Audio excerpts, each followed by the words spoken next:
It is 7 o'clock, and this is the regularly scheduled City Commission meeting for August 7th, 2019. We are in the Commission chambers, and I hope you felt welcome tonight by Sean Finley, our city engineer, and Fire Battalion Commander Nate Cordier, who are our greeters this evening.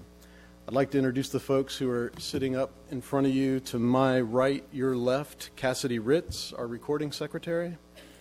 City Clerk Colby Salento, Commissioner Dwight Selby from Zone 1, our Deputy Mayor and City Commissioner from Zone 2, Troy Kent.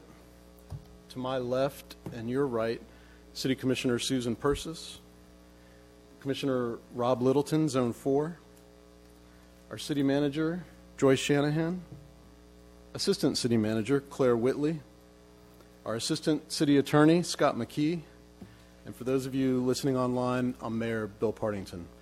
At this time, if you would, please silence your cell phones and rise for the invocation given tonight by Chaplain Sam Mercado from Florida Hospital Memorial Medical Center. Pastor Mercado.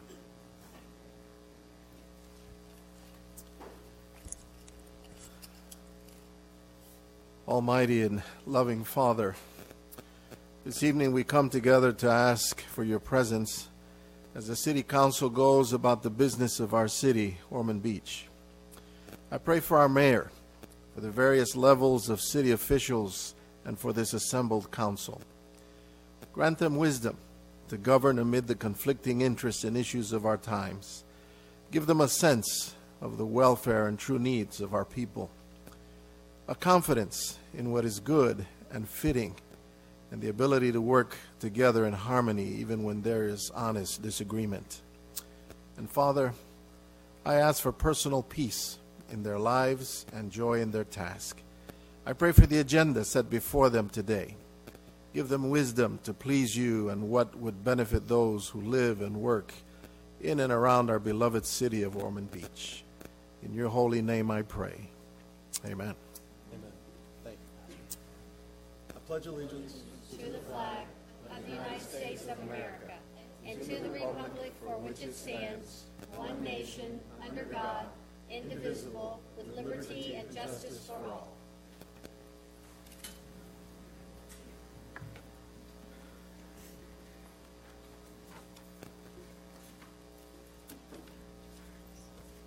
Let's see.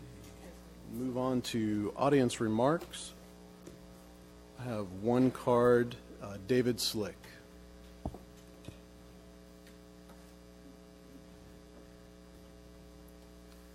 are you? First but not the last. I'm David Slick, 322 John Anderson Drive, Ormond Beach. And I just truly want to thank the city staff, the mayor, and the commissioners here for your vision for all the work you're doing at the airport. We had a meeting, as you know, Mayor, yesterday, and went to Embry-Riddle for another meeting on aerospace and flight. And this is the most incredible time probably in the history of the last 50 years for aviation in the future. And the work that you're doing at the airport will give business pilots like myself a lot more capacity. It will bring in people that have net jets or other timeshare airplanes and be able to land at this airport as opposed to going to Flagler or to Daytona Beach. So thank you for your vision and the support of the airport. Thank you, David, and we appreciate your leadership, both with the Aviation Board and being a business leader in our airport business park. We can't do it without you, is basically what it boils down to. And the Ormond Beach Aviation Association is very glad to help the city. Awesome. Thank you. All right, we'll move on to approval of the minutes, and the minutes from the July 30th meeting will be available for approval at the August 20th meeting. That's due to the short turnaround time between last week's meeting and this meeting. So that's as a result of our summer schedule. So we'll go to agenda item 6, the consent agenda. Does anyone wish to pull anything from the consent agenda? Yes, Mr. Mayor. Deputy Mayor? Yes, I'll pull item D. Anyone else? Just need a motion to approve absent item D. I'll move the consent agenda absent item D. Second. Colby, please call the vote. Commissioner Selby? Yes. Commissioner Kent? Yes. Commissioner Persis? Yes. Commissioner Littleton? Yes. Mayor Partington? Yes. And that brings us to 6D. Resolution number 2019-143, a resolution declaring the, wrong page. Hold on. Not a problem.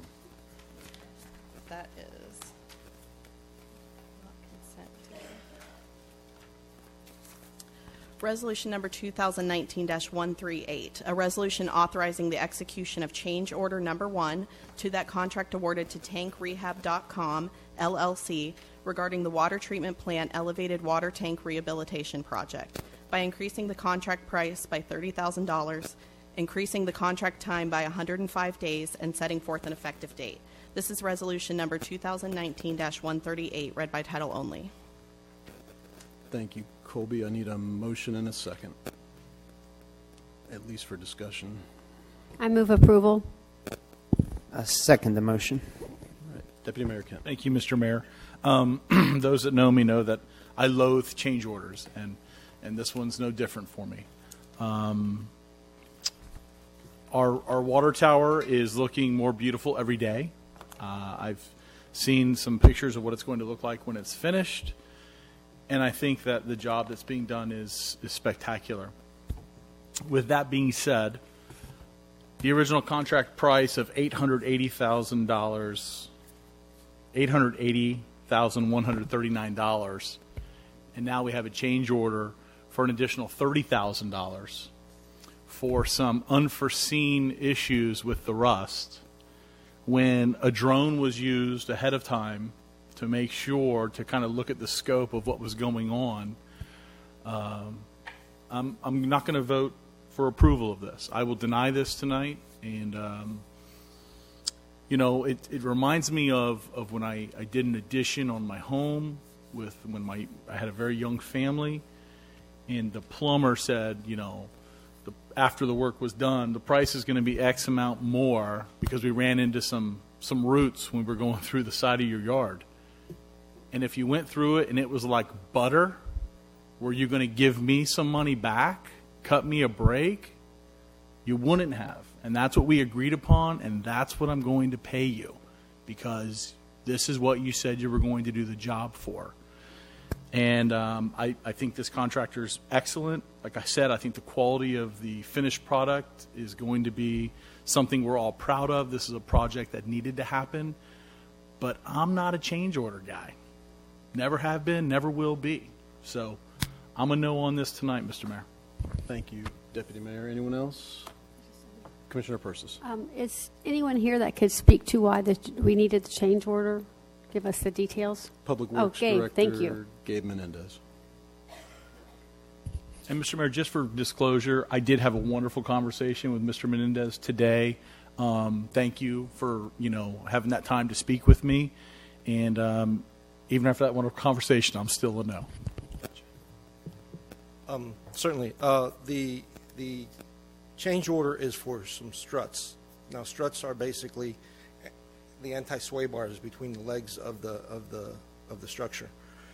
At the time that the drone flew, it showed different areas where we had paint on the structure, and we had some rust coming through the paint and so on. Although that was observed from the drone that there was some on this area, it wasn't until we ended up sandblasting the paint off that we saw how deep and how thorough the rust was through those members. In fact, in your agenda packet, you'll see there's some pictures of those struts, and those white images that you see through those members is actually sky that you're seeing through the back of those. Again, that wasn't something that was identified. We didn't have them when they inspected the structure to determine what the damage was or how extensive the rust was. They didn't rappel down and actually physically touch it. It was basically done by a drone, and they couldn't see this until such time as the sandblasting blew away enough rust to see how extensive the damage was. Commissioner Selby. Gabe, there's also a reference to dollar plate. What Yes, is sir. dollar plate? Dollar plate's a top. It's basically a thick metal plate that goes on top of the structure. And in that packet, you'll see that the pictures show how extensive the rust was through those as well. So that was also part of a change order that was, or part of this change order, but it was something that was already built into, the funds were already built into the contract. Anything else? Mr. Mayor, if I may. Commissioner Shanahan. City Manager. City Manager Shanahan. Thank you. If the change order is not approved tonight, we will likely have to stop the project, rebid for this work, and then fix that and move forward. Is that correct, Mr. Mendez? That is correct. You can finish the project as is stated in the contract, but you'll still have to, you won't be able to use the tower to its full capacity until this gets repaired. Do you remember where the other bids were at, Gabe? I do not offhand. Mr. Mayor, may I? Deputy Mayor. And here we go. And here we go. Yep. We're gonna tell you at the 11th hour, you either give this contractor the money, 30 grand. It's a lot of money. You know, we're at $880,000, and if we don't do it, then you know this is what's gonna happen. We have to rebid. He's gonna finish everything that he's supposed to finish in this contract, or else we're going to direct, hopefully we're going to direct our city attorney to file suit immediately, and we'll hire someone else to do it, and I'm confident in our legal department. But I don't like this, if you can tell, that there's a heavy hammer behind this. If you don't do this, then this is what's going to, and I know, Ms. Shanahan, it's your job to ring the bell. I know it is. But you know I hate change orders. I hate them. And just for the audience's pleasure, my first 2 years as an elected commissioner, I approved every single change order. My third year, I started balking at them. By the end of my fourth year, it's a Christmas miracle again. There's no change orders that come before us because contractors learn. In Ormond Beach, you bid for what the project's going to be. We're not going to give you more money down the road. This is what you said you'd do it for. You did it. I'm sorry your drone footage wasn't as good as it should have been. Lesson learned. Don't do it next time. A physical inspection. It's right there. It's right. It's right there. Pay somebody to rappel down and take a look at it. But you keep coming back at our door asking us for more money, and it's just it's a precedent I don't like. So. And in fairness, I'm a no on this as well tonight, Gabe. But I don't think you were here when this was bid out. I could be wrong, or you may have just been coming on board. But based on the information presented, I mean, I'd be curious to see what the other bids were. But how, if you're a professional and this is the work that you do, how you could miss something as simple as that by saying that it's rusted over? Do you think you would check that when you're dealing with a rusty structure? The whole point of why you're there is to deal with the rust and remove it. You're sandblasting it. You're using a sand base, which I know a little something about. My father was a subcontractor for 40 years in this town, hanging wallpaper and painting, and I helped load the sandblaster at night because it's too hot to do during the day. And I mean, this stuff takes the paint off. Am I right? I mean, sandblasting will take the paint off. So, amen to everything you said. If I may just add that the inspection that was done and the drone flight that was done on this was not done by the company that is doing the repairs. That was done by a different company prior to this one. If this change order is not approved now, we have to go back out. We'll have to go back out and replace that under a separate contract. There's a real likelihood that the cost of that will be much greater than $30,000 because of the mobilization associated with that effort. On an $880,000, almost $1 million project. And again, Scott, I can't believe our legal would put us in that position in the first place. Is that, or do you have verification of that? Have you looked at the contract? I haven't looked at this in detail. I can touch base with the city attorney when he returns, and we can review it. And Mr. Mayor, and then here comes that heavy hammer again about what it could be and may be. But what about this drone flying company? What's the responsible? Are they responsible for giving bad information? Nah, we're just going to, you know what, we'll put it on the backs of the city taxpayers. No way. Joyce, would it be something we would want to continue to give staff a little time to take an extra look at this? Sure, we or? can do that. And I'd be amenable to that. I can go with that. I can go with that. I just need a motion. Mr. Mayor, what's that? Yeah, I was going to make a motion to either table or continue. Mr. McKee, what do you think? Table or continue? What do you like better? Table it? I think I would like to continue. Okay, so we'll continue this. Motion to continue this till staff has some time to work with the contractor, get us some better answers, and hopefully save the taxpayers a little bit of jingle in their jeans. Second. Great. Colby, will you Yep. call the vote on the motion to continue? Commissioner Persis, Yes. Commissioner Littleton, Yes. Commissioner Selby, Yes. Commissioner Kent, Yes. Mayor Partington. Yes, and so unanimously, we will continue item 6D. And before we move on to public hearings, now would be the appropriate time if any commissioner wishes to comment on any of the other consent agenda items. Mr. Mayor, I'd like to comment on a couple of items. Commissioner Selby. I just wanted to comment on item K and item L, and I really wanted to just thank the staff. K is the RFQ for the engineer to do the design and permitting and other services for the first phase of the septic to sewer on the North Peninsula. And then item L is a resolution asking the Volusia County Council for a resolution of support of this project from them. And I just appreciate the staff getting out on front of this, and in part, especially in part because some of the funding, funding partners like St. John's Water Management District, their grant timing is March of next year.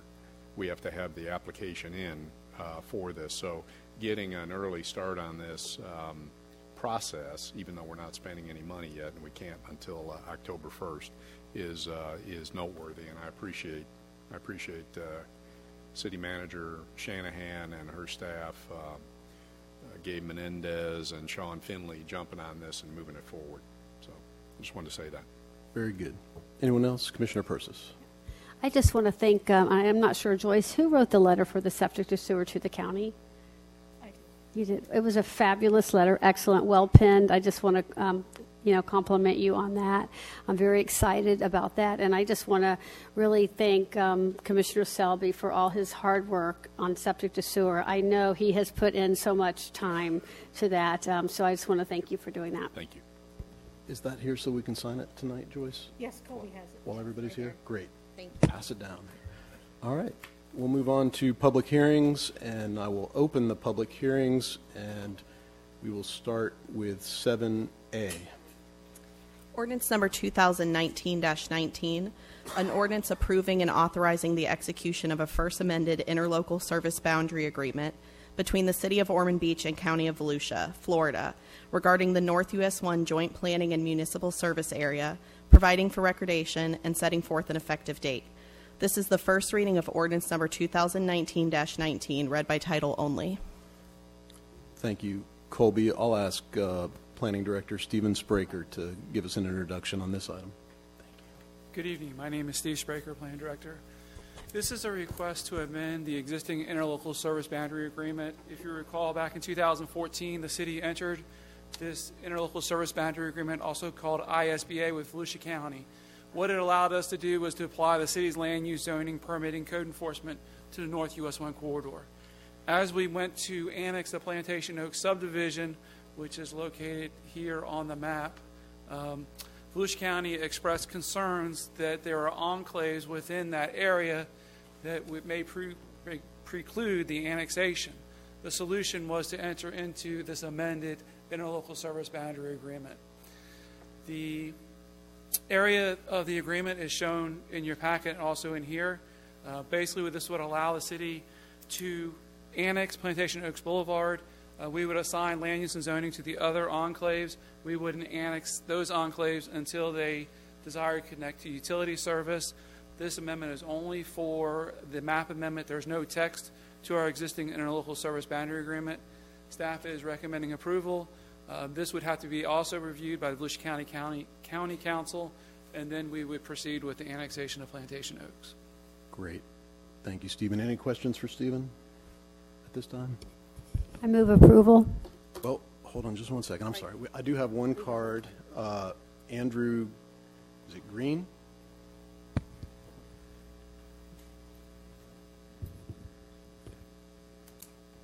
Hi, my name's Andrew Green. I own property in the development, Plantation Oaks. I've been back and forward for many years. I actually was against, if you remember, recall, Ormond Beach. I lived here, and obviously through years I've moved on, and I live in Newport Richie, north of Tampa. You remember Save the Loop, and these developers took trees down without any consent or whatever. It was approved, and now I've got the problem now that Volusia County and the developer haven't put my road into my property, which I had an agreement with both, and Unit 1A, which is not shown in the map, was meant to be started first. Then Unit 2A, which have started first, has now been started, and that's where my property is. They've also, like Florida and anywhere else, you're not landlocked any place. I can't get access to my property. They've made it difficult. I have to go by feet to look and see if they've not dumped anything on it, any building material as such.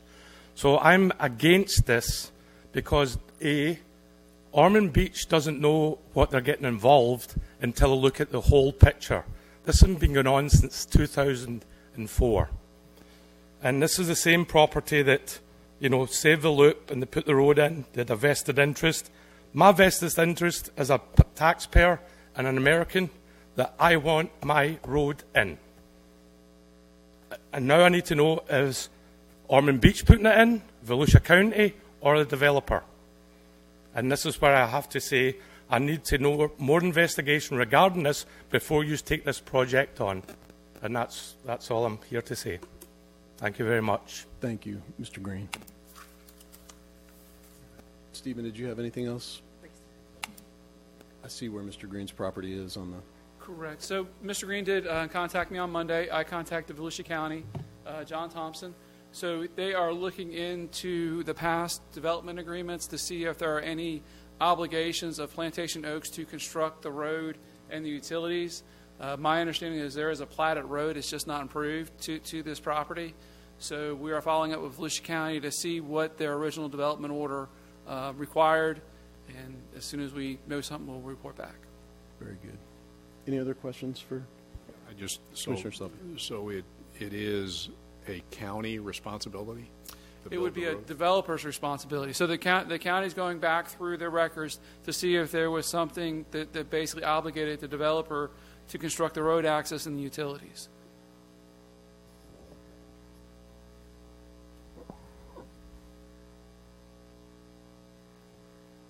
Now I can entertain a motion in a second.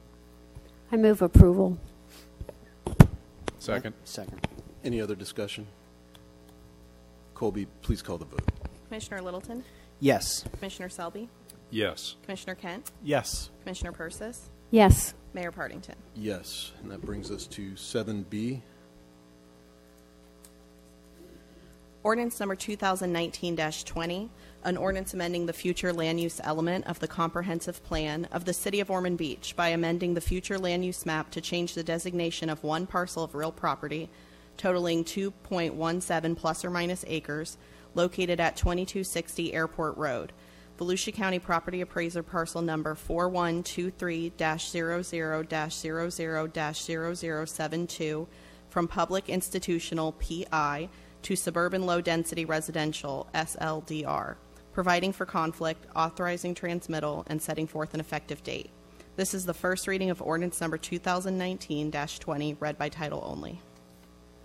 Thank you, Colby. And again, I'll ask Planning Director Stephen Spraker to speak on this item. This is a land use amendment. The goal of it is to allow one single-family house. If you recall, back in 2008, the school board swapped property with Deer Creek. So they swapped this property, which was supposed to be for residential development, with Deer Creek. There was a middle school planned here. So now the school board owns this property. As the school board was going through their land use and zoning, this parcel here was included in the school board property. So it went from suburban low-density residential to public institutional. So our goal is to correct that error in 2008, that basically this property was included with the public institutional, and to reinstate back to the suburban low-density residential.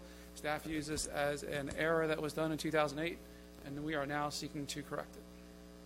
Any questions for Stephen? Commissioner Sullivan. Stephen, the write-up says that there would only be one house built on this, Correct. and yet it's 2.5 acres, I believe? It is 2.5 acres. The SLDR land use and corresponding zoning would allow 1 unit per acre. So as part of the Hunters Ridge Development of Regional Impact, they have to buy assignments. So the master developer sells the assignments. They've only been granted one single family, and based on the characteristics of the lot, it could only support one single family house.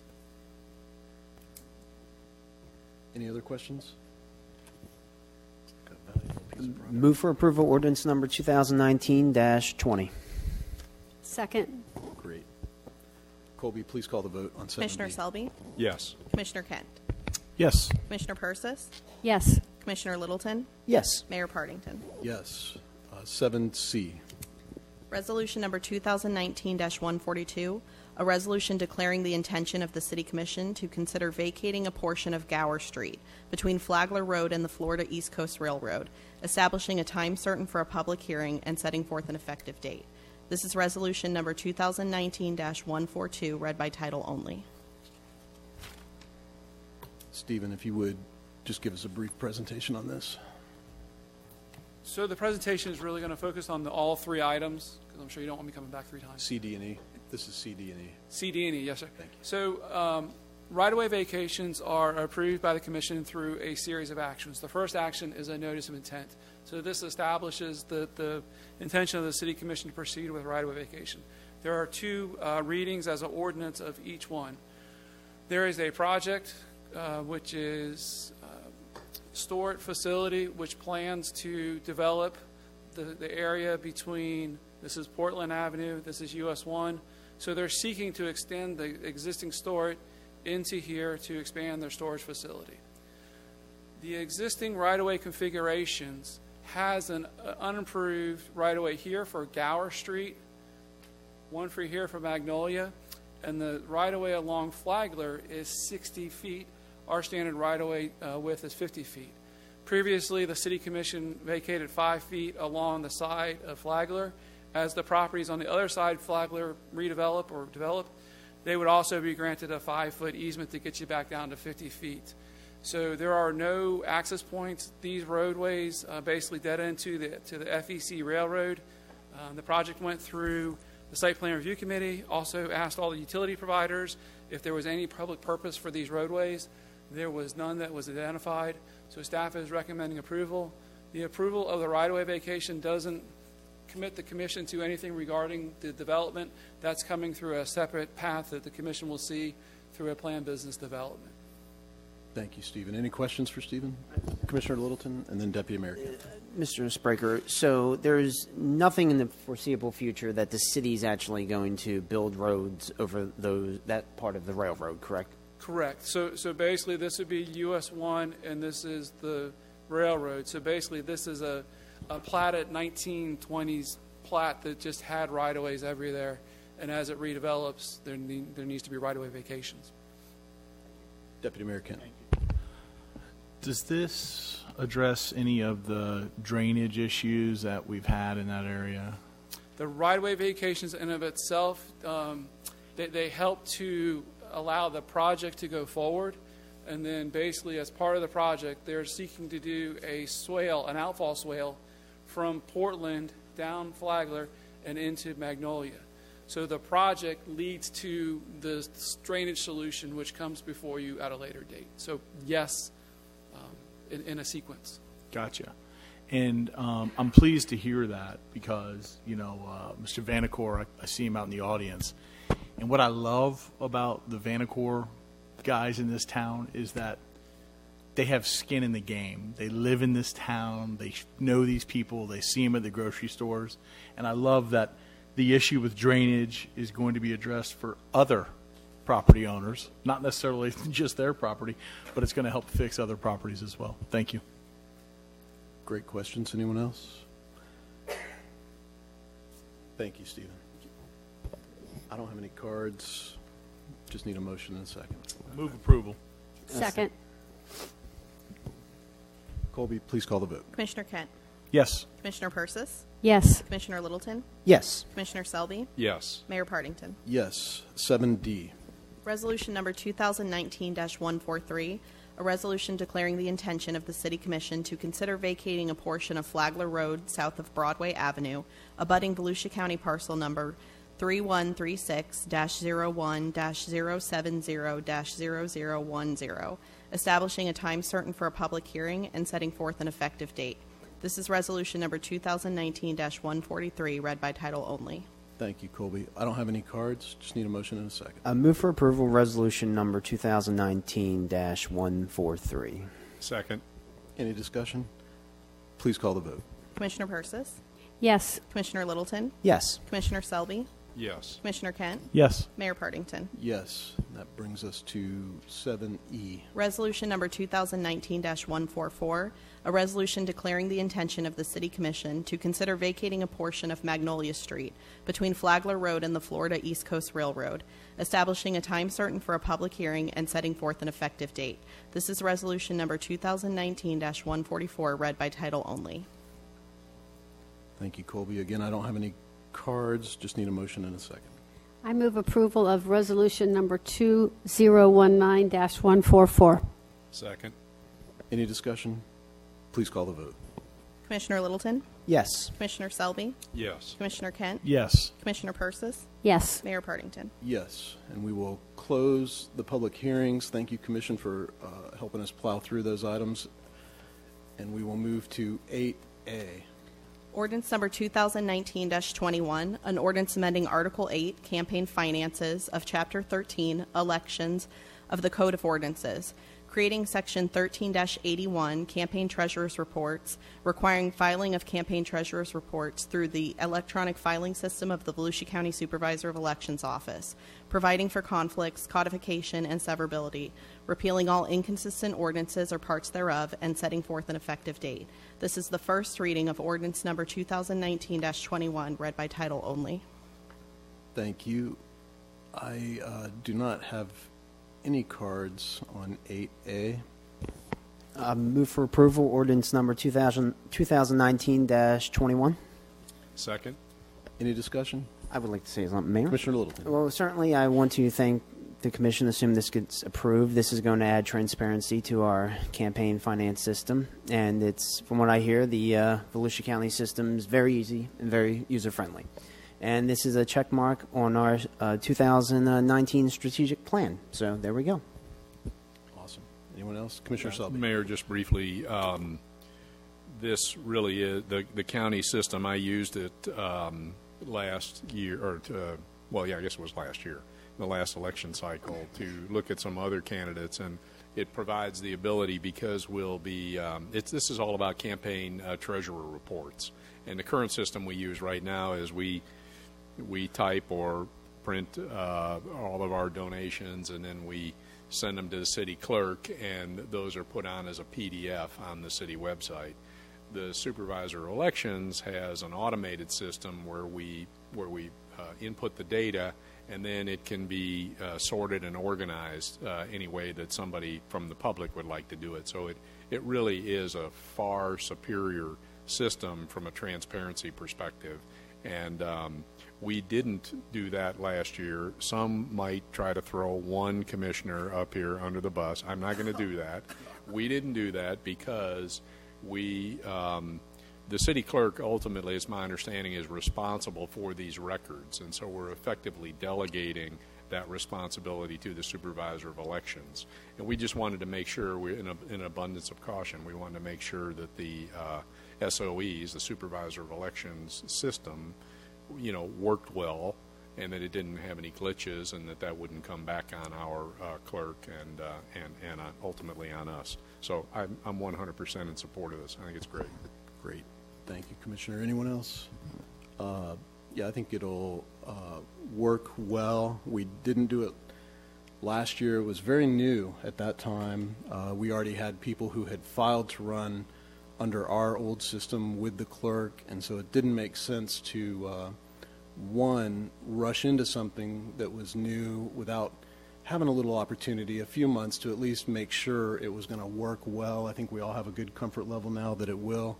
And then two, we didn't want to have to switch everything over from the old system to the new system, that having never been done before. And so it just, now is the right time, and it makes sense to do it. So unless there's anything else with that, we will call the vote. Commissioner Selby? Yes. Commissioner Kent? Yes. Commissioner Persis? Yes. Commissioner Littleton? Yes. Mayor Partington? Yes. That brings us to 8B. Ordinance number 2019-22, an ordinance amending Chapter 11, Health and Sanitation of the Code of Ordinances by establishing a new chapter to be captioned Health, Sanitation, and Environmental Protection, by establishing Article 2, Environmental Protection, including divisions and sections thereunder to be numbered and captioned as follows. Division 1, General Provisions, Section 11-14, Authority, Legislative Intent, Purpose, Section 11-15, Definitions, Division 2, Prohibition on City-Owned Property, Section 11-16, Distribution and Use of Plastic Straws and Stirrers, Prohibited on City-Owned Property, Section 11-17, Exemptions, Division 3, Prohibition in Restaurants, Section 11-18, Distribution and Use of Plastic Straws and Stirrers Prohibited in Restaurants, Section 11-19, Exemptions, Division 4, Enforcement, Section 11-20, Enforcement, Division 5, Public Education, Section 11-21, Public Education Program, Voluntary Compliance Initiative, prohibiting the distribution and use of plastic straws and stirrers on city property, prohibiting the distribution and use of plastic straws and stirrers in commercial establishments, providing exemptions, encouraging all people and commercial establishments to discontinue the use of single-use plastic straws, single-use plastic stirrers, and polystyrene and polypropylene products, establishing a public education and public awareness program, establishing Earth Day, April 22, 2021, as the date by which the full and complete discontinuance of the use of polystyrene and polypropylene products should be achieved, repealing all inconsistent ordinances or parts thereof, and setting forth an effective date. This is the first reading of ordinance number 2019-22, read by title only. Thank you, Colby, and I do have several cards on this item, but I'd like to start, since Commissioner Persis asked for this item. Do you want to start now, or do you want to wait till we hear from? I'd rather just wait till we hear. Sure, yeah. That's fine. Rebecca Chaffee.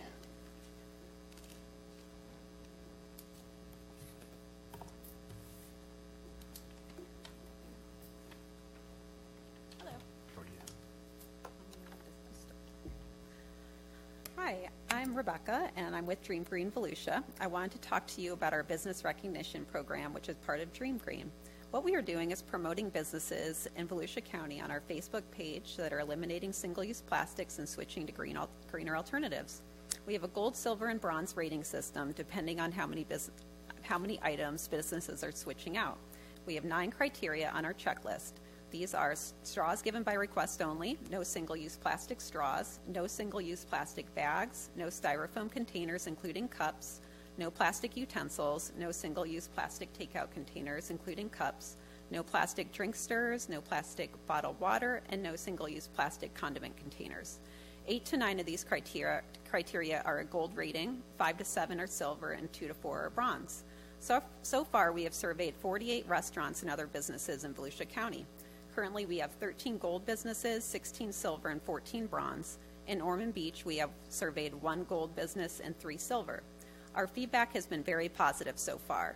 Most want their patrons to know about the positive changes they are making and appreciate our recognition on Facebook. In addition, we are in the process of providing Dream Green stickers to the gold businesses so that they can place them on their doors, windows, or cash registers for recognition. When asked, most business owners have said they would support a ban on single-use plastic items they are giving up. We have found through our research there are many alternatives and that products made from renewable plant fibers, such as bagasse from sugarcane waste, or reusable containers are best as opposed to bioplastic alternatives which require a commercial composting facility, which the state of Florida currently does not have. Businesses can turn for reference to the Biodegradable Products Institute website or the USDA BioPreferred Program Catalog site. Recently, the City of Ponce Inlet has expressed interest in what we are doing and has asked us for info to model something similar to for their city. We're going to be giving you packets of our business model as well, of what we're doing for our business program. Let's see here. Lastly, I want to say that from an article in Fast Company by Susan Shelton, dated 12/17, much like the shift we went through on smoking and littering, we're clearly in the middle of a massive cultural shift when it comes to sustainability. Like tossing a cigarette butt out the car window, it will soon be socially unacceptable to buy from companies deemed to be mistreating the planet. What that means is, as a company or a business, if you don't start getting on the train of being environmentally conscious, you'll soon start feeling it on your bottom line. Being eco-friendly is no longer considered a fringe activity limited to activists, as the idea of sustainability has permeated the American conscience. Any lingering stigma around being green is gone, as it's the new normal. In other words, residents of Volusia County, hands down, are currently deciding where to spend their money based on local businesses' environmental sustainability practices or lack thereof. Thank you. Rebecca. Appreciate that. Bridget Bergens.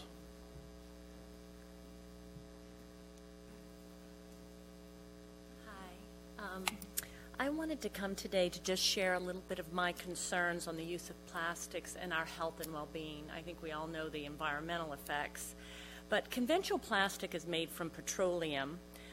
These plastics leach neurotoxins into our foods and the drinks that we consume. Chemicals found in many conventional single-use plastic items create toxic industrial waste. In addition, chemical additives used in some plastic products to make them desirable in their performance also have adverse effects on us as humans, especially when they're exposed to the acidity in our foods and our liquids and when they're heated. Some examples of these chemicals are bisphosphenol A, which is BPA. It's widely used, as we all have heard, in single-use plastic containers. It's linked to cancer, immune function disorders, early onset of obesity, diabetes, many other issues. In 2010, the FDA recommended to limit exposure due to health concerns. Phytolates are in many plastic drinkwares and our accessories, and this is a softening agent, and it is known to be an endocrine disruptor, so it affects our hormones, which truly affects our health. And it also leads to cancer, birth defects, immune system impairment, and other conditions that are fairly serious to our health. Polystyrene is the one that is extensively used in our throw-out cups, our red Solo cups, our drinking cups, our takeout food containers, as well as our drinking straws and the disposable cutlery. It comes in a variety of hard and soft forms, and the most common one we know is styrofoam. Polystyrene contains benzene, butadiene, styrene, and these all migrate into our food and drinks that we consume. And this is stored in our body fat. And it also causes irritation of our nervous system. It causes neurotoxic, hematological, cytogenetic, and carcinogenic effects. And all these effects then cause us to have fatigue, difficulty sleeping, have nervousness, have low platelet and hemoglobin counts, as well as chromosomal and lymphomatic abnormalities. So there's a huge impact we don't realize, I think, because we don't feel it a lot of times as it accumulates in our body. The EPA has established this as a possible human carcinogen, and this is primarily what straws are made from. Plastic does not biodegrade. Instead, it phytodegrades with sunlight. It breaks down into tiny pieces that never really disappear. The pieces are eaten by birds and marine life, wash up on our beaches, break down into microscopic plastic dust. This material is not only hazardous to marine life, but also transfers toxic chemicals into our food chain because our animals eat it, and then it becomes part of the food that we consume and has consequences on our human health. So remember, plastic is forever, so please vote yes on the ordinance. Thank you. Thank you, Bridget. Lena Lux.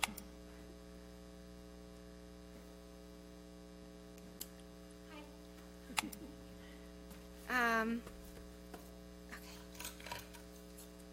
Wait, I'm not ready. Hi, my name is Lena. I'm with Restaurant Row and Tipsy Taco. Being on Beachside, I've noticed that we have a lot of pressure from the community to be eco-friendly. Tipsy has always tried to be eco-friendly with our to-go ware. Also, as you may know, our beach cleanups have been super successful, and the community is really passionate about this topic and keeping our beaches clean. Our Restaurant Row, as you may have heard, we had 2 beach cleanups, and we picked up over 600 pounds of trash from our beach and our river collectively. 600 pounds.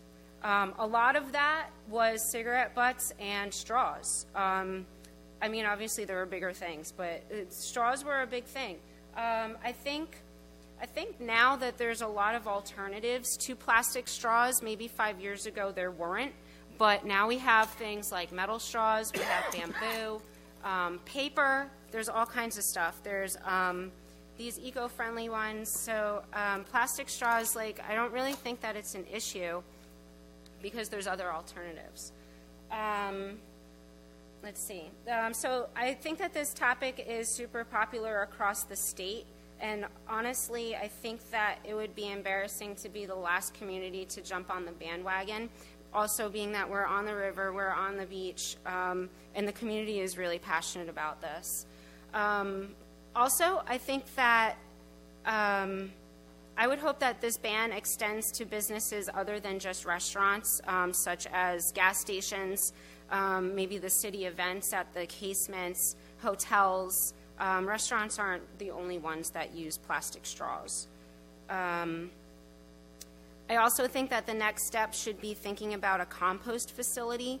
The reason I brought this box of straws is because it's eco-friendly, but it says right on the box, compostable in commercial facilities only, which may not exist in your area. So what good is a straw if we can't compost it? I think that might be the next step to think about after this ban. Lastly, I just want to say I'm really proud to be living in a community that's even talking about this topic. It's really important for, the environment and where we're going with the, the environmental impact and whatnot, to the healing and protecting of our oceans, rivers, and wildlife. Thank you. Thank you, Lena. Sherry Gailey.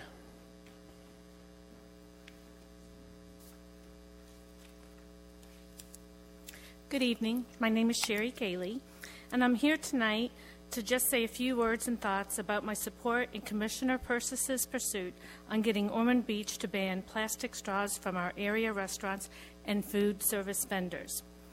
I know by now most of you have heard and are aware of other communities, towns, cities, and even countries that are already making changes on this initiative. The beginning of July last year, Seattle, Washington became the first largest U.S. city to ban plastic straws. Many major cities are starting to take action on making sustainable products a major focus. The UK is banning plastic straws and stirrers by April 2020. Many companies are researching alternatives to more environmental-friendly products as they are being pressured to reduce single-use plastic products and packaging. They are all joining the switch. We are Ormond Beach, a beach town. Are you aware that ocean and beach garbage has been a problem for over 20 years? Ongoing research is teaching us all the impact of pollution in our oceans, which provides and proves to be harmful to wildlife and spoil our natural resources. One study said straws were the 7th most common piece of trash collected on beaches globally in 2017. In the U.S., straws make more than 7% by piece of plastic trash. To be noted, bottle tops are 17%. So, we do have a major plastic consumption problem in our world today. We need to start somewhere by making small changes and changing our habits on using plastics. plastic straws are a great beginning. With this being said, we always need to be mindful and considerate of people with disabilities that plastic straws has become a tool for their sole livelihood. Until manufacturers have come up with a solution for them, they should be allowed to have access to still use them if needed and want to. I won't bore you with the history of straws, but they have been around for 5,000 years. The first were found in tombs, and they were metal. Then there were wiregrass straws, then paper straws. But then we thought we were being more inventive by making plastic straws in the 1950s. It's time to reinvent products that will save our planet and make it last for another 5,000 years. Remember, a short use of time using a straw can take hundreds of years to break down. Thank you. Thank you, Sherry. Sophia Harris.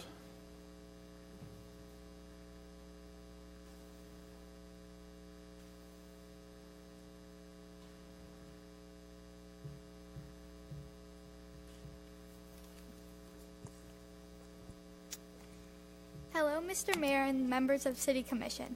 Every big change has to start somewhere. I am Sophia Harris, and I'm an incoming 9th grader at Seabreeze High School. I've been thinking recently about how our home is normally a vacation spot. Tourists from around the world come to see our beautiful beaches and experience the joys of being in the legendary Ormond Beach. But there's a catch. The single-use plastics, as well as other trash, is not only causing an eyesore to our beaches, but also having a negative effect to all animals that live in them. In America, we use 500 million straws every single day, enough to fill 125 school buses. Sure, straws may be one tiny part of this horrible equation, but if we don't start making changes soon, the future generation will start having drastic consequences for the changes we didn't make when we had the chance. For starters, we all know that plastic isn't biodegradable, which means it will be around for an extremely long time. You might think it's an unlucky chance. A turtle or other marine animal meets a straw when they're in the wrong place at the wrong time. Well, you're sadly mistaken. When straws end up in the ocean or other bodies of water, they start to break down. But as they start to break down, they become little bits of plastic. Turtles swallow them as they come up for air, causing them to later on starve. But straws can also get stuck up their noses, causing them to suffocate. Sadly, the plastic will stay in the oceans for hundreds of years, and will probably still be there long after we're gone. You see, we might be able to tell the difference between our tasty meal and the plastic it comes wrapped in, but a marine animal can't. Now, there are some simple things we can do to change the outcome of the turtles and other sea animals affected by plastic straws. We can switch to paper straws, or many people already choose to buy metal straws for themselves and their families. If we unite as a city, we can change the smallest killer in the ocean. Remember that one straw to you might not be a big deal, but just in this town we have an estimate of about 40,000 people, not considering the tourists that come to visit. One straw to you is a major destruction to the ocean. I can't change the world, but maybe I can just change your mind. Please vote for the subject ordinance. Thank you. Sophia, you say you're going into 9th grade? Yes. All right. We don't get a lot of young speakers, but you did a fantastic job. I want to give you one for you, and one for your dad, okay? Thank you, guys. Great job. Former Pine Trail student and OBMS student. Fantastic. Fantastic job. Next is Steve Wonderly.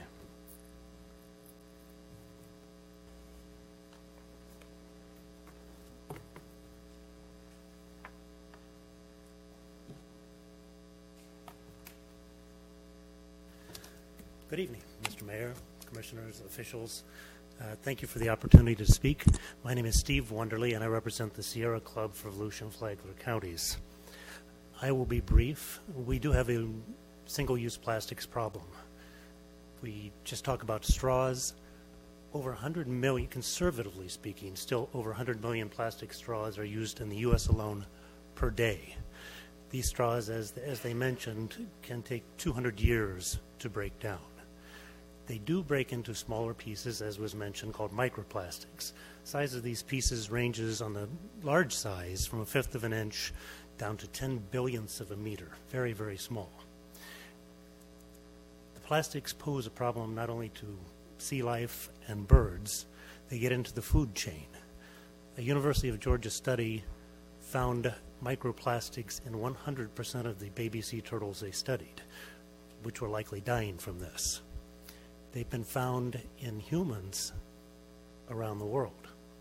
The further danger is that with the size of these particles, again down to 10 billionths of a meter, that they will cross into human bloodstream, get into the lymphatic system, and to the liver.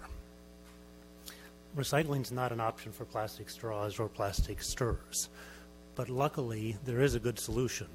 There are quality, affordable options. Straws have come a long way since the old paper straws got soggy quickly. There are a lot of good alternatives, and they're inexpensive. This ordinance represents a very conservative approach to plastics. It only targets, for prohibition, straws and stirrers. It wisely makes exemptions for the disabled community. So this ordinance is a responsible thing to do as far as dealing with plastic straws and stirrers. Thank you for your attention. Thank you. Suzanne Schreiber.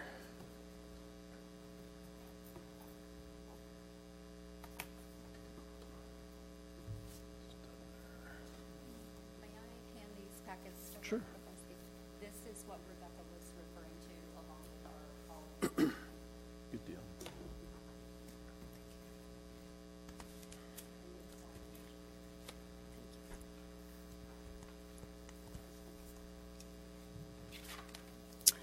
Good evening. My name is Suzanne Schreiber. I'm the founder of Dream Green Volusia.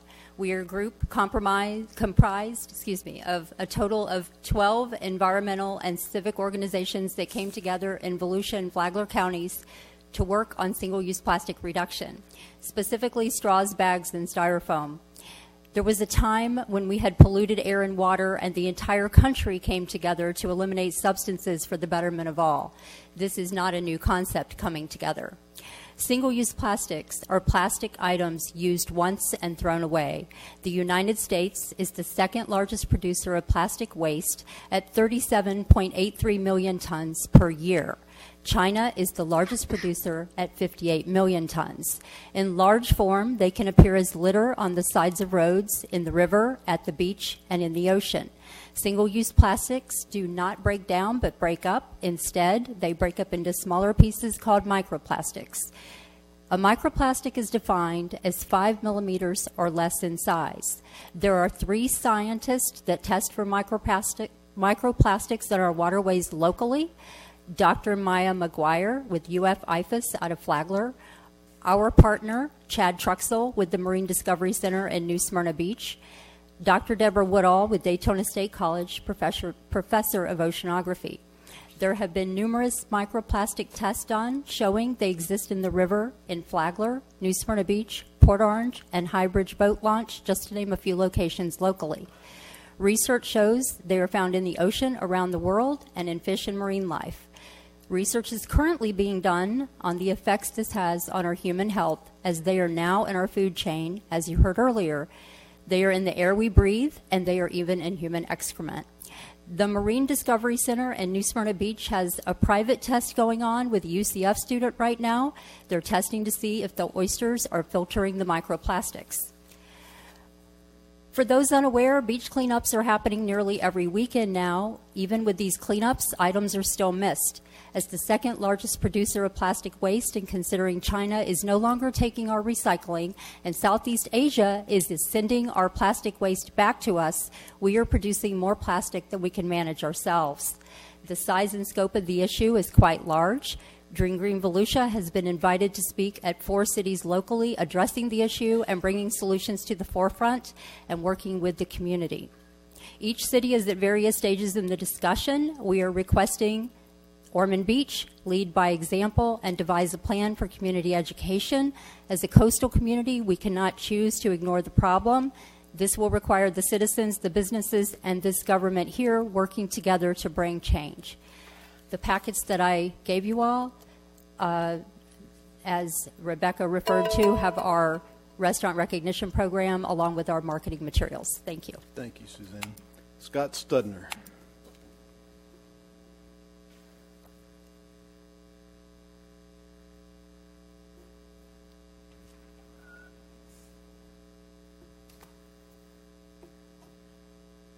Hello, City Commissioners. My name's Scott Studner. I'm a resident of Ormond Beach. I'm also the owner of the Beach Bucket, a restaurant in our area. I'd like to thank you all for addressing this issue, and I'd like to especially say to Commissioner Persis that I really appreciate you using the power of your voice and your power as a commissioner to bring this forward in our community. I fully support the effort that you're putting forth. Unfortunately, I've followed so many good speakers that there's not a lot to discuss. So I'll strictly go to what my comments would be for your consideration.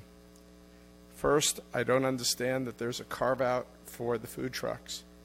And I ask you to address that. This should apply to everybody who uses disposable plastics. I also think you might want to consider a provision to revisit the ordinance in the future at some fixed time to take into account technological advances so that you can maybe amend the language, because we find out that certain things have been developed that would have been prohibited under the ordinance before that are effective in the future. And that's it. Thank you very much. Thank you, Scott. Linda Williams.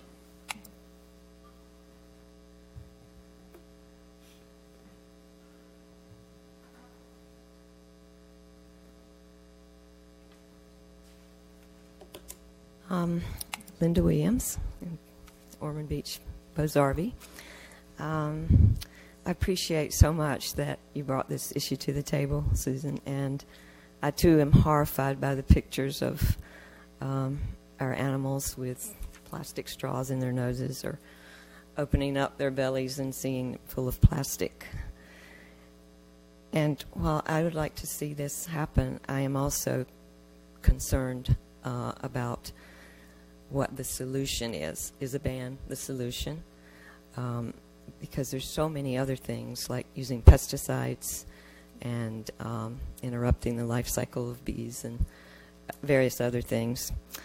So I don't want to take a position on the solution to this very important issue because I don't personally know the answer. And instead, I would like to, instead of us debating the issue tonight from one point of view or another, going against each other, that we bring this issue and many other issues of environmental protection to a public forum and discuss really what we are going to do in our city to protect our environment and to look at a sustainability plan, which I don't really think we have right now. So I'm here representing Civil Discourse, and we are going to begin a new series on what the heck is smart growth and what do we want to do about it? How is it going to affect me? Clay Irving is our guest on August 26th, and this coming Monday will be our first session on smart growth. And I would like to see us really come to the table around this issue and all the other environmental issues we're faced with by having you all come back and Mr. Selby come back. And let's talk further about both of these important issues, plastics, which we've already talked about, and septic to sewer, and see if we can't bring the community together on these things and come up with creative solutions. I think when there's differences of opinion, we can find very creative solutions by continuing the discussions we've already started. So, thank you. Thank you, Linda. Kim Younger.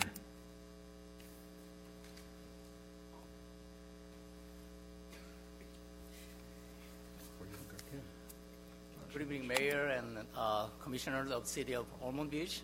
My name is Younger Kim. I'm a faculty member at the Boston-Cookman University in the city of Daytona Beach. The teaching biology and environment science courses, living in the city of Port Orange. But I do have quite a number of colleagues and friends living in the city of Ormond Beach. So as a scientist, I do carry out research during this summer.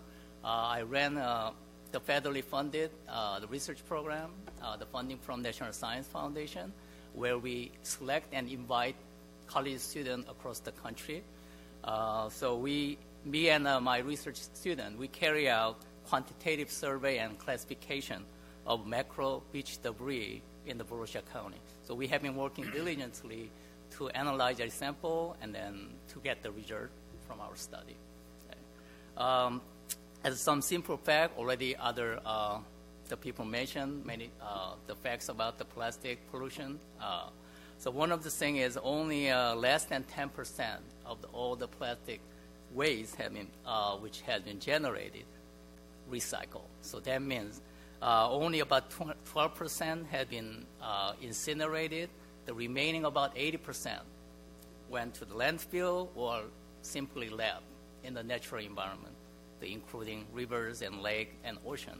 The ocean as what final destination for all floating debris. And also, according to a report I read, it is expected that there will be more plastic than fish by weight in the ocean by year 2050, which is not that far away from 2019, okay, where we are. Okay.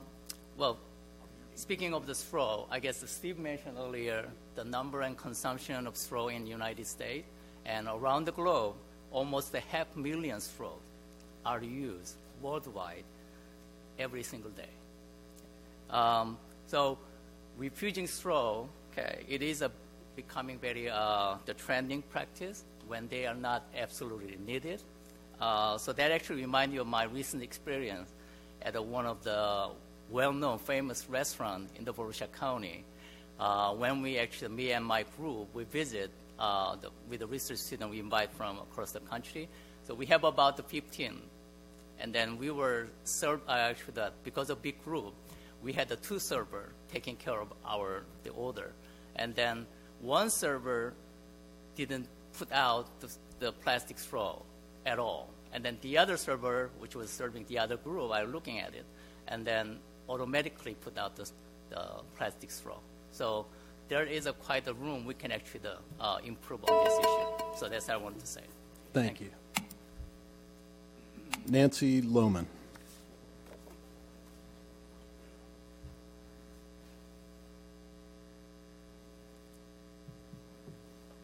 Hi, Nancy Lohman, 1210 John Anderson, Ormond Beach, Florida.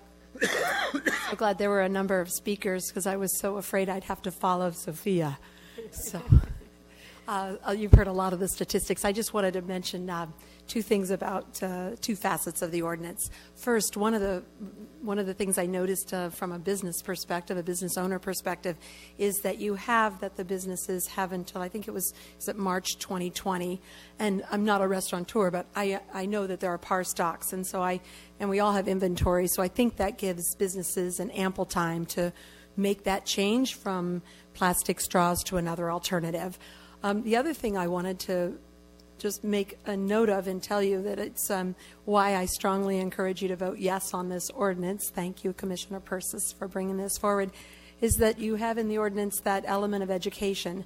And so I know all of you, and I know our city, and so I know you'll launch quickly after this passes an awareness program to make sure everyone who's affected understands how they're affected immediately. But also, in addition to that, in the ordinance, you have an education program. And so I just think that really shows a lot of leadership from all of you, that not only are you leading this cause in a city that's a coastal community and also has a beautiful and famous intercoastal that runs through it, but you're also taking that leadership with the education process. I think the social norm, one of the other speakers mentioned this, I think she's spot on. It will become sort of like smoking became, that now it's hard to believe it was even allowed in inside indoor businesses. I think straws and other plastics will become that way too eventually. So I wanted to chime in and encourage you to vote yes on this first reading and yes on the second reading. Thanks. Thank you, Nancy. And we'll start with Commissioner Persis. Mr. Mayor and Commissioners, in regard to ordinance number 2019-22, I would like to strike section 11-20 enforcement.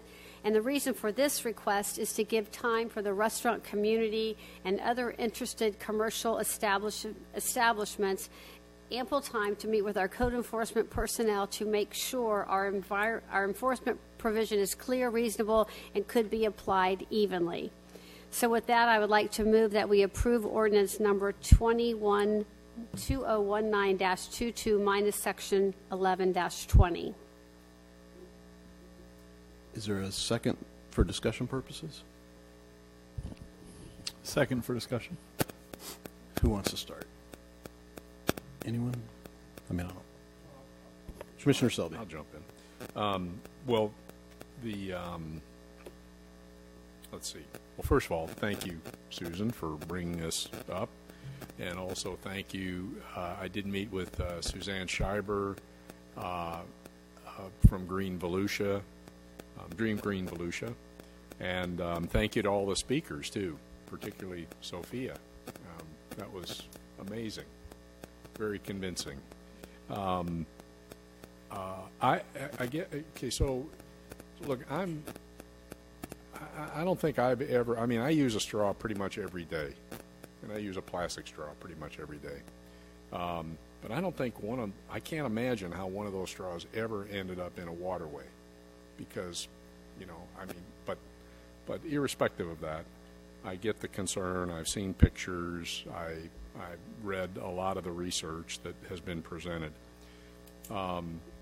I can support the ban on city property because we control that, but I have some reservation about going out into the private sector and banning this from businesses. I just feel, I'm just concerned about that.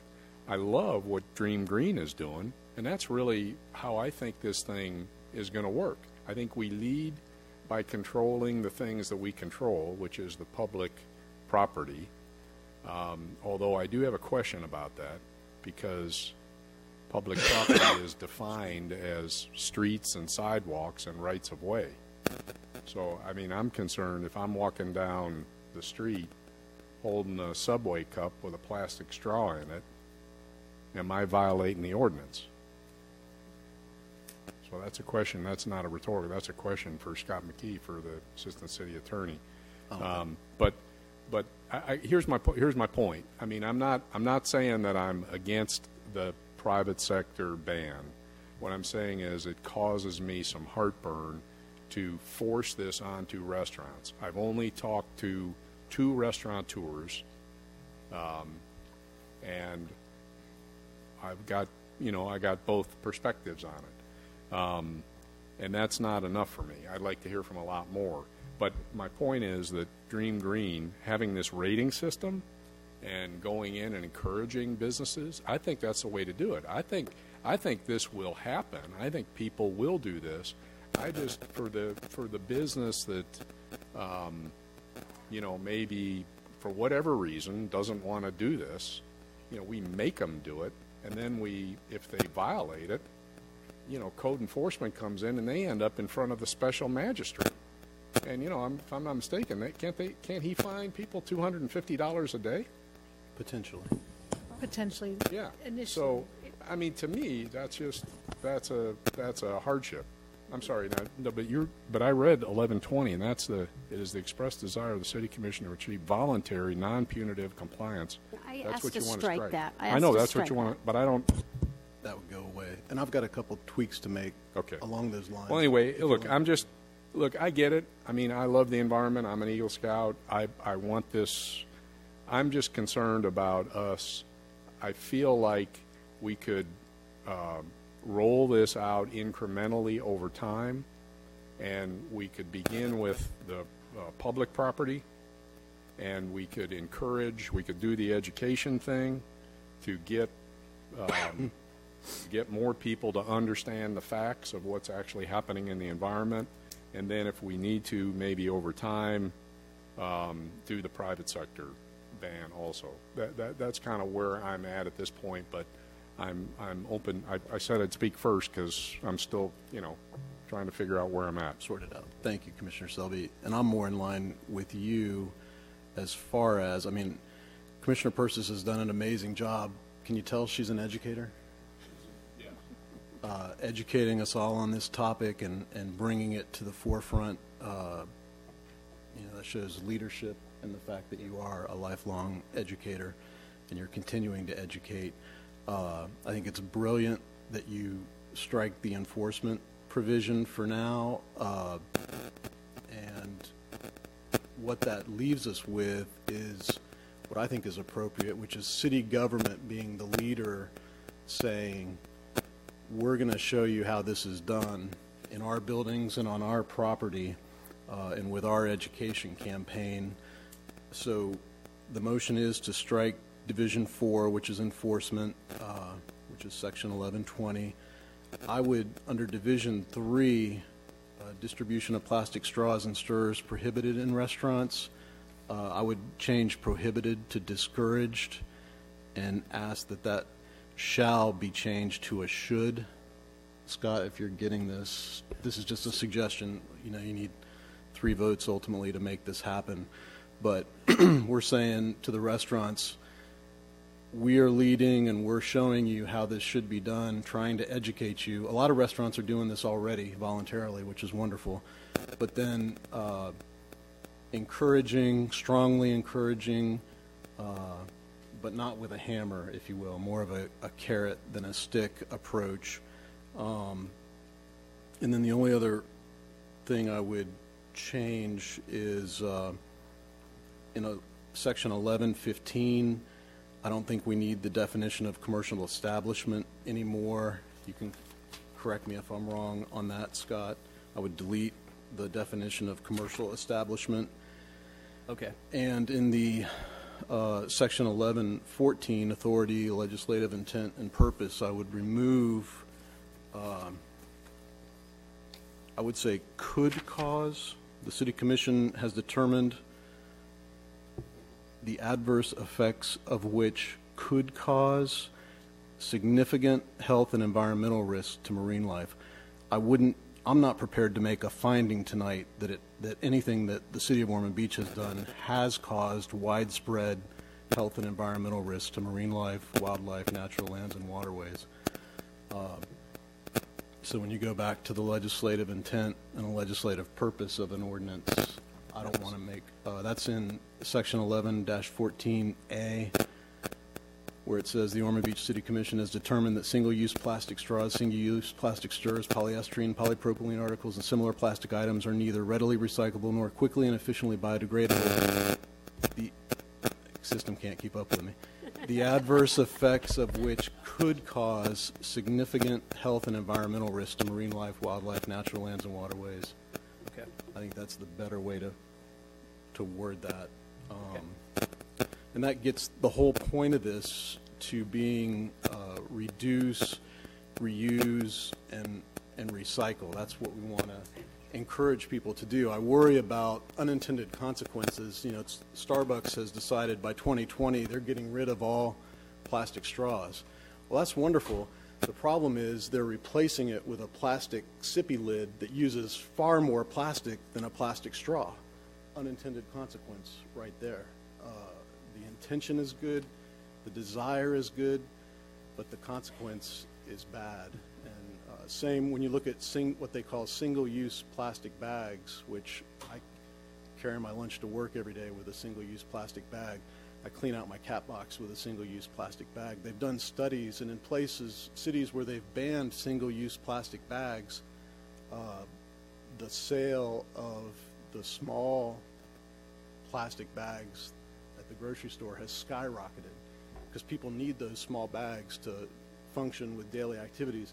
And then the environmental impact of getting rid of those single-use plastic bags versus creating a cloth bag or some other type of bag. You have to use that cloth bag hundreds of times to be more environmentally friendly than a single-use plastic bag. So there's all kinds of potentially unintended consequences, and I think by us being leaders in education, having this ordinance in a way that promotes that, if we can accomplish that, that'll be a huge win for the city. And it's using the carrot, the education approach, rather than the stick, the code enforcement approach, Commissioner Selby. So I agree with you on that. Anyone else? Commissioner Persis. First of all, Mayor and Commissioners, I just want to thank you for considering this important first step to recognize and take action on this global and local economic environmental issue. I had a bunch of facts I was going to read, but I think we've heard all the facts, and I think they're all accurate. So the ordinance before us this evening will send a strong message that the City of Ormond Beach and the business community deplore pollution and want to do their part to eventually eliminate the need for single-use plastic products. As elected officials, our main role is to serve and protect. Sometimes government needs to pass laws to nudge people and corporations to make new and better products which are in the best interest of public safety or protecting the environment. Thanks to government intervention, we have automobiles that are now safer. We have child car seats that protect our children much better. We have smoke detectors in our homes that save lives. Cigarette smoking is not permitted on aircrafts and in restaurants. So soon it will be against the law to sell most halogen and incandescent light bulbs in the U.S., which will reduce carbon pollution. So now we in Ormond Beach can join the worldwide movement to eliminate the need for single-use plastic products. Although straws may seem a small part of the pollution problem, they loom large as being the catalyst for creating new product solutions, a new way of thinking. So far, I am aware of acknowledgement from Stonewood in Ormond Beach, Rose Villa, Fraps, The Grind, and Tipsy Taco, and Steve, the Beach Bucket, who is in favor too, are in support of this ordinance. They are already doing research and talking to others in the industry. In Florida, Delray Beach, Hallandale Beach, Deerfield Beach, Miami Beach, Surfside, Coral Gables, Fort Lauderdale, and others have a single-use plastic straw ban in effect. There are 27 countries that have enacted some type of ban on single-use plastics like plates, cups, straws, or packaging. And I would be remiss, and my husband would be so disappointed if I didn't mention that Volusia County Schoolway Cafe will be piloting a program which would eliminate using single-use plastic products. I urge my fellow commissioners to approve this ordinance so that the City of Ormond Beach can continue to be the best city and set the bar for the other cities in Volusia County and the state of Florida. And are you okay with those tweaks I made, Commissioner? Yes, I am. Okay. And is the seconder, I forget who seconded, was it Rob for discussion purposes? Commissioner Kent did. Troy. Are you okay with those? I'm okay with it as long as Commissioner Persis, who's been leading this charge, is okay with it. Yes. So you are okay with the tweaks and changes that Yes. the Mr. mayor Mayor, just made? for the record, could Does I, that also, I'm sorry, does that also include the changes that, does that include your change that you had, Commissioner Selby? Okay. That covers it. Mr. Mayor, I'll weigh in on this if I can. Or do you want to hear from, yeah, it's always good to listen to the attorney. I was just going to confirm the changes so we had them. We make sure that we had everything addressed. So we're going to be deleting Division 4 enforcement. Correct. I've got that one. That's Section 1118, we're changing, in the first line, we're changing the word shall not be sold to should, correct? Plastic straws and stirrers should not be used, sold, or distributed. Okay. And discouraged instead of prohibited in the title of that section 1118. And discouraged, okay. And then in section 1114, we've got the, we're changing in the findings, could cause in paragraph A. Significant health and environmental, delete and widespread. And delete and widespread. And widespread, yeah. Okay.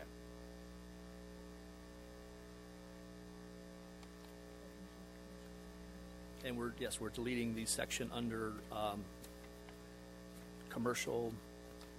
Pardon me 1 second. I think that was 1115. 11-15, the definition for commercial establishment. Correct. Okay. I had that struck. I just want to make sure I'm getting everything. Delete that.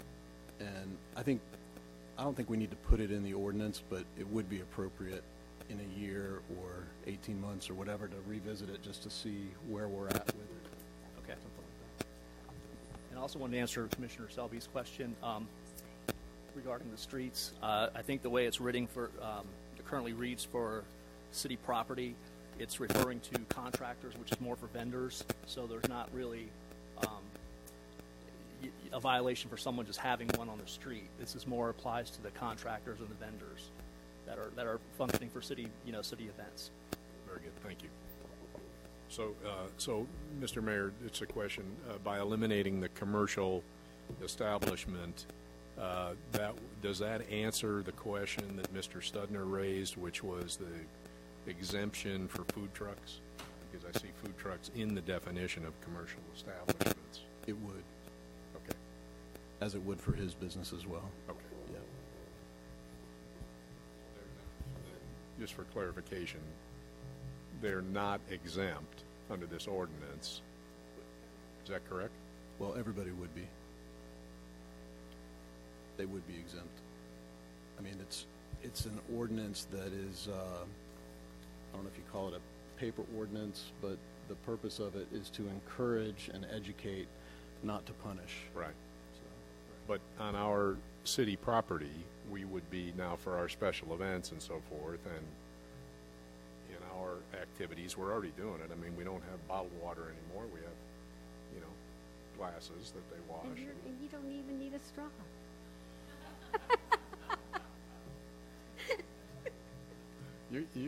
You may actually be able to change me, Mrs. Persis. I'm a slow mover, but you'll get me over time. Right, and for clarification, if a food truck is on city property, it's prohibited from having a straw. Okay, that's kind of what I meant. So they wouldn't be exempt if there was an event where we had food trucks on city property. We would cause Unless them they were providing it to a disabled person that needed it. Right. Mr. Mayor, just for additional clarification. Yes, ma'am. Because of these changes, I think it'd probably be best to make those changes and come back with first reading at your next meeting, and then do the second reading as was planned for this one for the first meeting in September. So you're not delaying anything. It's just an opportunity to get all those changes straight. That's fine with me. That's fine. Yes. Is that okay? So I'm not sure, Scott. Do they need to vote on that or no? You can vote on the changes if you like. It's up to the commission, and then we'll bring it back. We'll make all the changes that you have, and because we have we're deleting the one section, I think it would probably be best to do another first reading because we'll be putting that in the public agenda. As soon as Deputy Mayor Kent has a chance to weigh in, we will do that. Thanks, Mr. Mayor. So this may come as a surprise to some of you, but I've been hip to this no straw thing for a lot longer than a lot of you know. I've never liked drinking out of a straw. If it's a soda, it's too much carbonation, and my mouth cuts the carbonation when I drink out of the rim of a glass. I just don't like straws. It's a personal thing for me. So, you're welcome, Commissioner Persis. Thank you. Thank you. Deputy Mayor Kent. But on a more serious note, I want to thank you, Commissioner Persis, for bringing this to the forefront. We had 11 speakers on this tonight, and I wrote down plastic straws. I made a T-chart. I'm an educator as well. And I wrote, keep them, get rid of them. And there's 11 little dashes that say get rid of them. I appreciate the speakers this evening. And really quickly to Sophia, something you didn't see because you were up here looking at us was your dad beaming, absolutely beaming. And I should have, I thought about it, but I didn't want to mess you up. I should have videoed your dad because he was videoing you. But it was good stuff for a dad who's proud of his daughter. And I know that you're a former Panther, but you'll always be a Panther. And the mayor and I are Panthers because we went to Ormond Beach Junior High. And your dad, you went to Ormond Beach Junior High. And I have the absolute pleasure of working at Ormond Beach Middle School. So I just wanted to just take a moment and tell you how proud I am of you and how lucky Seabreeze High School is to be getting you. Funny how things change. I was born in 75, and I've got to tell you,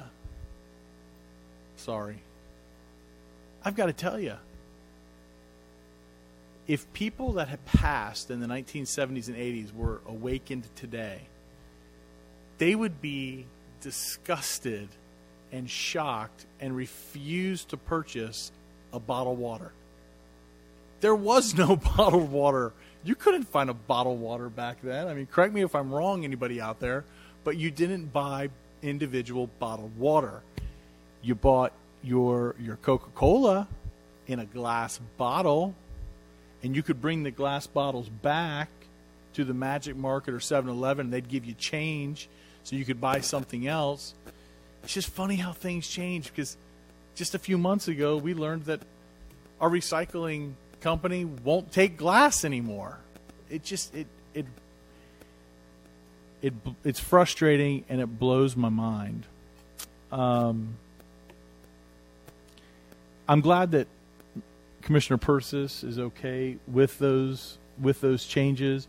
As an educator, as parents, as brothers and sisters, we have people that look at us and they pay attention to what we do, not just what we say.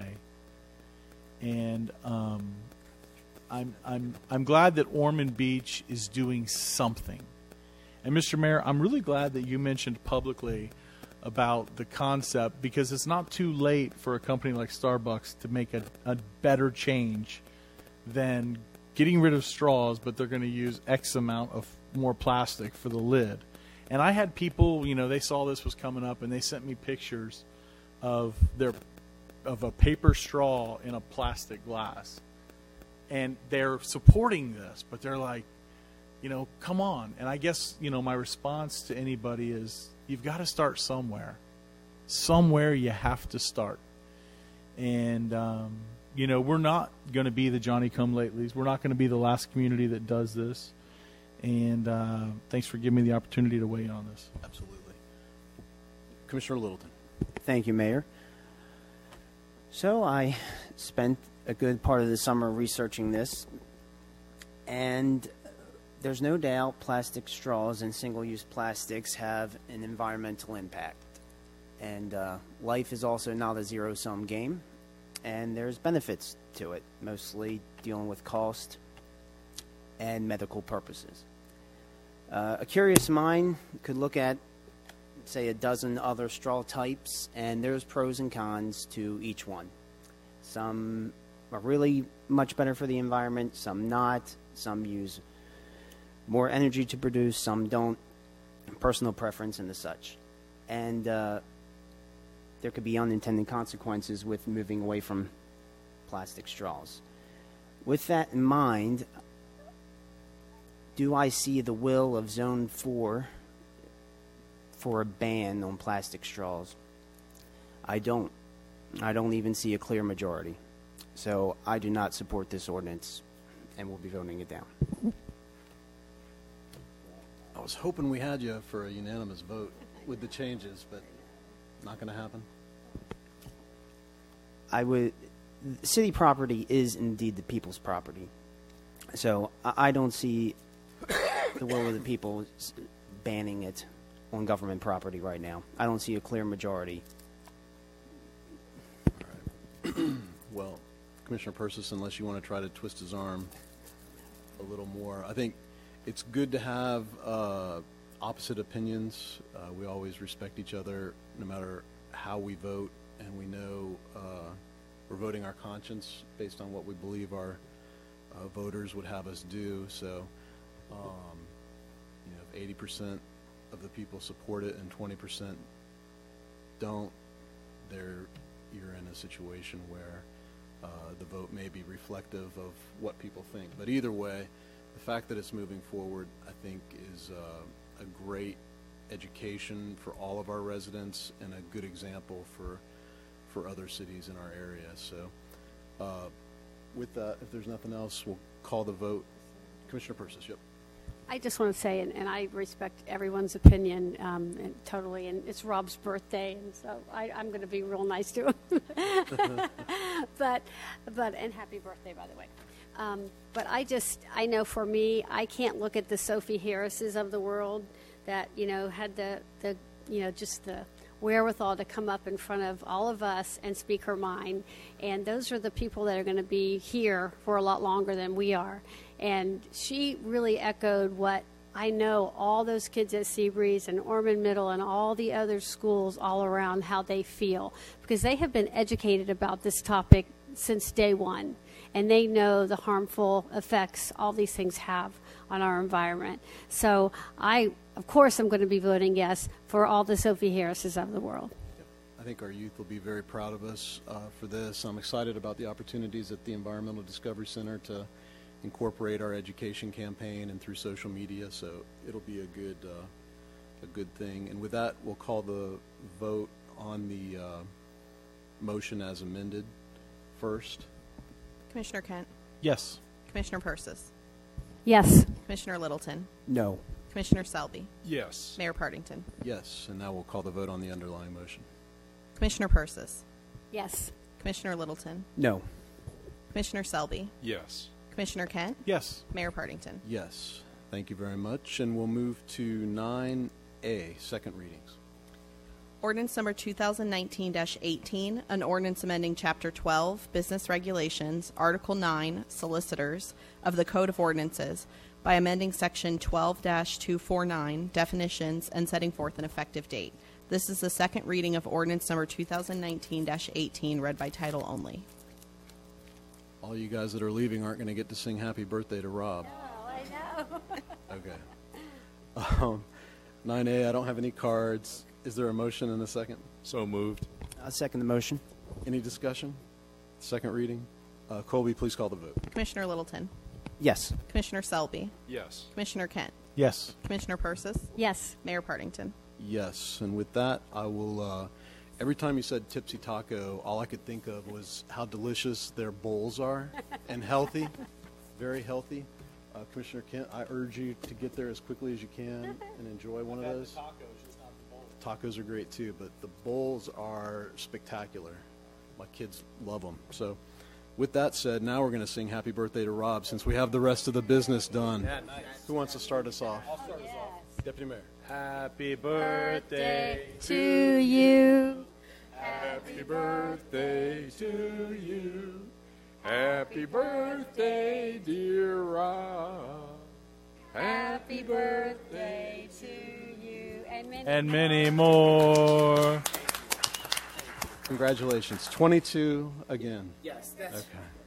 And now we're on reports, suggestions, and requests, and we start with City Manager Shanahan. Thank you, Mr. Mayor. As you may have known, we've already completed our utility work for Ormond Crossings, the Security First building, and they're fast approaching coming to finish that building. We are hearing that there will be about 400 people when that building opens up in September or October. Likewise, the Florida Department of Transportation has already started some of the site work. If you drove by that area on Broadway, you can see some concrete pads there. They'll be putting up temporary poles and span wire until the mast arms get there, and then so we'll have a lighted signal at that intersection. There's lots more to report, but it's all in your weekly review. If you have any questions, I'm happy to answer those. Thank you for that. Any Thank you. questions for Joyce? Assistant City Manager Claire Whitley. Just happy birthday, Commissioner. Have a great night. Hope you have time left to celebrate. And City Attorney, tonight, it's our Assistant City Attorney, Scott McKee. Nope, just want to say happy birthday, Commissioner Littleton, and that's all. Thank you. Good night. Thank you, Scott. Tonight, we start with Commissioner Persis. Well, good evening, everyone. First of all, I just want to thank all of you that are still here that spoke. I have my 3 best friends that actually came, and I've been talking to them just so much about this issue, and they decided they'd come and speak, so I just want to thank them and everybody else that spoke. It's very exciting that the city of Ormond Beach is moving forward, so I'm very, very happy about that. And I was very happy. I know Sophie just left, but she was one of my students at Pine Trail Elementary the whole time. I think I was her principal just about the whole time she was there. So it was wonderful seeing her speak. I'm so proud of her for just growing up so nicely. And I just wanted her, wanted to say that. Also, Gosh, my husband and I went to family nights Tuesday, and it was just so much fun seeing kids perform and just seeing everybody together. The police officers that did, I know you were out there cooking, so that was awesome, Chief. So thank you for doing everything. The kids loved it. It's wonderful to see our young people interact with police officers. To know that they're friends too, so not just always out there catching the bad guys. But that was just a wonderful event. I'm just proud of the city for being involved in that. And with that, I'll say goodnight. Thank you, Commissioner Littleton. Thank you, Mayor. I'm going to start with another controversial opinion. Since its inception, I think it's fair to say that the First Step shelter thing has kind of been a debacle, and we've given them $80-something thousand based on them getting a certificate of occupancy, which is about to come up, and I'm okay with them getting their money currently and the such, but unless a drastic change comes, I will not be renewing support for them in coming years. Yes. They haven't gotten $1 from us yet. Right, correct. They have not gotten $1 from us yet. Until they do, we've pledged that initial amount. Right. And then after that, I think everything's up for grabs at that point. So. Yes. And with that, I'll say goodnight. Thank you, Commissioner. Commissioner Selby. Yeah, I hadn't planned on chatting about the First Step Shelter, but the ordinance that we passed, the resolution that we passed, was contingent upon a certificate of occupancy that the shelter's operational. It further goes on that the City of Ormond Beach money is paid quarterly. Okay, so we have that further ability, and it's important to note that the agreement, and I have not reviewed it recently, but the agreement between the county and the City of Daytona Beach provides for any city in Volusia County can bring homeless people to the shelter, whether they're a financial partner or not. And so there's what I would sort of characterize as the opportunity that if Daytona doesn't get this right, they potentially lose all of the east side cities that are financially supporting the shelter now. The drawback to that would be that based on the Pottinger Supreme Court case, we would not be able to pick up or arrest homeless people who are doing bodily functions in a public place because we don't have a safe zone. So we would have to, the Daytona won't let us use their safe zone, and if we're not a participant down there. So that would be that's the quid pro quo, if you will. But I don't think it's going to come to that. I think we are going to get the shelter open. I do think once it's open, I'm hopeful that the board will actually operate the place, not city staff at Daytona Beach, which is kind of what's going on now, sort of, more or less. And lives will be changed because of that. I think there are some homeless people that really can be helped, that can get jobs, can become productive, and can live independently. There are some that may never be helped, and there are some that are going to need permanent supportive housing, I would suspect. And really the next big topic in my mind, once we get the place open, is what is the second step or the next step. And I'm not sure that it's not part of the purview of First Step Shelter, where do they go next? But I'm not sure that we have those resources. I'm not sure that we have enough resources in place now for those who are ready to leave the shelter. Where do they go? And that's a topic we've talked about every now and then, but we haven't really addressed. Nobody's really, I shouldn't say that. The Homeless Coalition is addressing that, but we haven't had we haven't had a workshop with the Homeless Coalition. Let's put it that way. So, and with that, I'll say congratulations and good night to you, Rob, and I hope that Takea is still open when the mayor does finally gavel this meeting down. Good deal. Deputy Mayor Kent. Thank you, Mr. Mayor. I'm going to start with First Step Shelter, and I'm glad you brought it up, Commissioner Littleton. Commissioner Selby, when I see in the headlines of the paper that they're going to write about it, I'm like reading it with bated breath for you to just explode on the situation. And you're an excellent representative for Ormond Beach. And I'm going to take a minute of a segue and just remind this commission, you all appointed me to serve on the Beachside Redevelopment Committee, which I did a year of my life, once a month. And the committee was filled with great minds and great people. And truly, that Beachside Redevelopment Committee was a Daytona Beach Beachside Redevelopment Committee. It was all about issues in Daytona Beach. They tried to make it from Granada to Ponce Inlet, and I think the shore said they didn't want any part of it. My point in bringing that up is we gave them a laundry list of things that needed to be acted upon, and I don't know that one of them has been addressed. So I'm sad to say that I'm not surprised you all are dealing with this.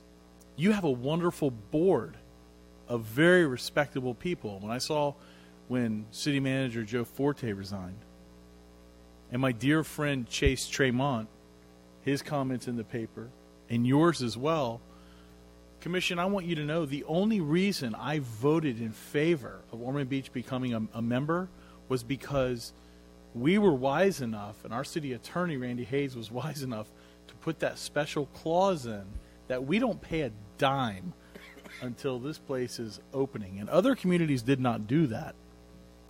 So I think it's unfortunate that Daytona Beach is making decisions that your board that you serve on, Commissioner Selby, is supposed to make. And I think you're a very patient man. I do, and I think that board has been extremely patient. I hope things change for the positive. Ms. Shanahan, we had a workshop earlier, and I didn't really say where I was as far as Gateway or Uptown, but there were two that liked Uptown, and there's now going to be three that like Uptown. So I wanted you to have that. Scott McKee, man, it is so good to see you. You know, we used to see you twice a month, and you know, you get a promotion over there at the city attorney's office, and you know, I don't ever see you. Don't know what you're doing, but you know what? Thank you for being here tonight, filling in for Randy, and great seeing you.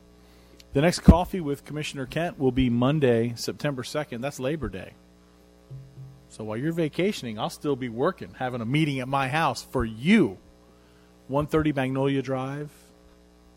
The time has changed, Ormond Observer. 5 p.m. to 6 p.m., and that's because of the new hours at the middle school. So 5 p.m. to 6 p.m., 130 Magnolia Drive. You all are welcome. We'll talk about whatever you want to talk about. Two more items. Ms. Shanahan and Mr. Menendez, I'm not upset with you. I want you to know that. I'm frustrated with change orders. And I'm frustrated when companies that are making close to $1 million come back and try to get more. And I said enough about that with the change order. I just wanted you all to hear publicly I'm not upset with you personally. Last but not least, Commissioner Littleton, happy birthday. Oh, thank you. Good stuff. Good. And I love that your family's here, you know. I mean, that speaks volumes. And I'm going to write my sisters and brothers and let them know, you know. Next time there's a commission meeting and I had 5 of them better be out here in the audience. You know, 5 of them. So you've set the bar high. It's close to your birthday. Yeah. Is today your birthday? Yes. Okay. Great. That's great. And Mayor, you've got some siblings that need to show up as well for your birthday. We'll work on that. All right. Thank you, Deputy Mayor. And I just want to touch on National Night Out was fantastic. I mean, last year you had the Hawaiian luau dancers that twirled flames and just did an amazing job. I thought, how could it get any better? But last night there was a buzz. Even with the rain, it didn't keep anybody from coming out. Huge crowd, and to see so many happy faces, kids that really, and parents dressed up in outfits. It almost looked like Halloween. Everybody really bought into the theme and played along, and to see the interaction. FWC had a little leg up on some of the other folks with the alligator. Kids love that. But then, you know, Ormond PD is not to be outdone because they had the canine there. And then everybody always loves a fire truck, and I think I saw 2 or 3 of those. So between that and the motorcycle and the, I don't know what you call him, the guy in the suit, what's that called? Alpha what? Oh, 10 Alpha 1 is his name. He looks like a, what's the movie? Transformer. Thank you. And the kids love that. Batman was there. I saw a lot of people taking pictures with Batman, the bouncy houses, and then the demonstrations, the karate demonstration, Freed Performing Arts did a demonstration. It's just fantastic, and really the definition of a community event, National Night Out. It's a nationwide event, but Ormond Beach does it as well, if not better, than anybody I've ever seen. So congratulations, Chief, and to all city staff that support that. It took a lot of hard work to make that happen and look so effortless, but it really was. It was wonderful. I'm proud of our city for doing that. I'm proud of this commission for making sure we postpone our usual Tuesday night meeting to tonight so that we can all be there for that as well. Yesterday we had the opportunity to have Congressman Waltz in our district for a couple hours, and Joyce and her staff did an amazing job. I got a call from General Audino today, his legislative rep, field district representative, the congressman's field district representative, and he was blown away by how Ormond Beach put on their presentation. The business leaders that were there, David Slick was one of those, Brett Schmitz from Hudson Technologies, and a couple others that were there to kind of explain Ormond Beach's community needs and desires, and ask the congressman for whatever federal help that he could provide. He was engaged. He already knew and understood a lot of our issues, and between him and his staff, they are looking at ways to help. Certainly septic to sewer came up, and he understands that issue from his work on it in the Indian River Lagoon, and I think he's probably as knowledgeable as any delegation member from Florida. The Observer was there, which has the highest household distribution in Ormond Beach. They had an interview with him one-on-one, and we toured Hudson Technologies, and then took a tour of the US 195 area by helicopter, where he was able to get a very good overview of what's going on and what the issues are, and saw the security first, and he saw the potential really of what Ormond Crossings can be someday. So thank you, Joyce, and your staff for that.